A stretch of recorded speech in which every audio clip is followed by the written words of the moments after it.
What do you think? Let's find out. Kirsty. First, we have Suzanne on line 2. Suzanne, good morning. Yes, hello, good morning.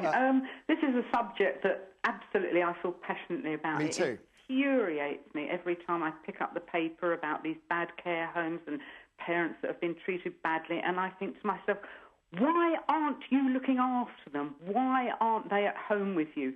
Don't complain about the state. You should be looking after them. I don't think we should be compelled. I don't think it's a duty or responsibility. But if you're a decent human being and you care, then I think that you should be looking after your parents. But we agree on we shouldn't be compelled. We shouldn't be compelled to do it. No, we shouldn't be compelled because I think that will cause even more problems of people But feeling under pressure, and I think that could lead to awful situations. But I take on board what Craig is saying. Yes, there are families where the parents have been appalling and everything. I didn't have a fantastic relationship with my mother, but the last thing I would have ever done was send her to a care home. The problem is, of course, is that when it comes to if somebody needs a full-time care, a lot of women are now working. That depended on there being usually a woman available to look after an aged mother, for example. That's adding an extra stress. There's no perfect answer. And also, if you are the one sibling who does end up with the sole responsibility for somebody who's very infirm, that's a huge pressure on you as well. Nothing is ideal, you know? No, I agree. But on this, what we're all agreed on is about the compulsion element here. Suzanne, I take your point and hear your passion. We've got tons of calls, so forgive me, I want to take another. We have Matthew on line 1. Morning, Matthew. Hello, Matthew. Hello, Matthew. As you go along, it's all day, couldn't we? All day. Yeah. What do you think, sir? Well, I think that we're born into society and we have to register at birth into society, and I think that we pay taxes all our life, like you say, and I think they should provide for us when we get older. So do I. Do you accept that because we're living longer? I mean, Craig mentioned earlier about the pill that's going to enable us all to live to 100. So we're all living longer. It costs what, £25,000 a year to put someone into a private care home.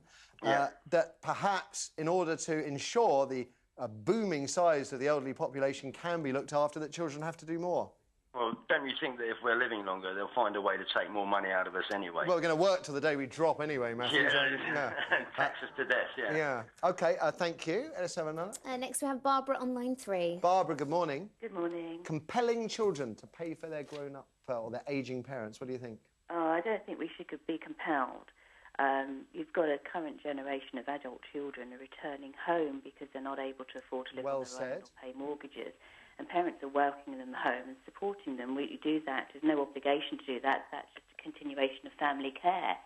I don't think it should be made law, which the government shouldn't interfere. It's just a shame of the way society, the direction society is taking, that there are an awful lot of people out there that just don't think about looking after their elderly parents. Yeah, but you know what? I don't think most people out there are rolling around living the life of a city banker. I think most people find daily life a hard grind. Indeed. God knows. I mean, I live in London, I earn all right, and it's expensive. The idea that, I've been told all my life you've got to make provision for your old age. I've just started a pension when it suddenly sort of dawned on me that if I don't have kids, no one will look after me. I have to look after myself.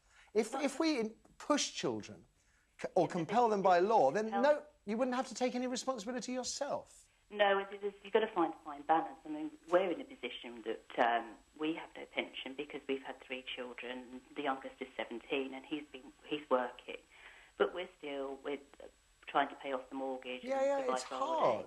But I'm not detracting from that at all, and they're not saying that just because it's not made law that children need to look after their parents, that's not going to change individuals' attitudes towards providing for your old age. You're always going to get that element of people who feel that they can leave behind a load of debts and they'll be somebody else's problem. Well said. What I don't believe is you're going to have a situation where you're going to have, let's say, my mother, who actually is considerably better off than me, but let's say she wasn't. Let's say she was, really, she was on a state pension. She was, had her heating off every other day to eke out her.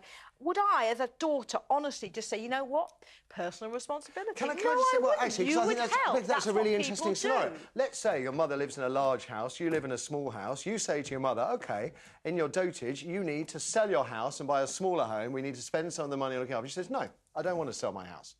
Right? So you have one old lady rattling around in a big house because it's her home, she doesn't want to sell it. I think you have a very peculiar opinion of parents. When you're a parent, you take on a responsibility. Being a parent is all about responsibility. And actually, I don't know many mothers who would say, well, I'm not going to sell the big house. My mother did sell the big house. But it just highlights an example where you might have a situation where a parent might say, no, I'm not going to sell my home, I'm not going to do what you wish, this is the home I want to die in, and therefore you have to fund all the bills. My parents have just bought a house, they're moving to LA, and I am happy, I'm saying this now, to move there and look after them in their house in LA. I'm happy to do that. Selflessly, I will do that.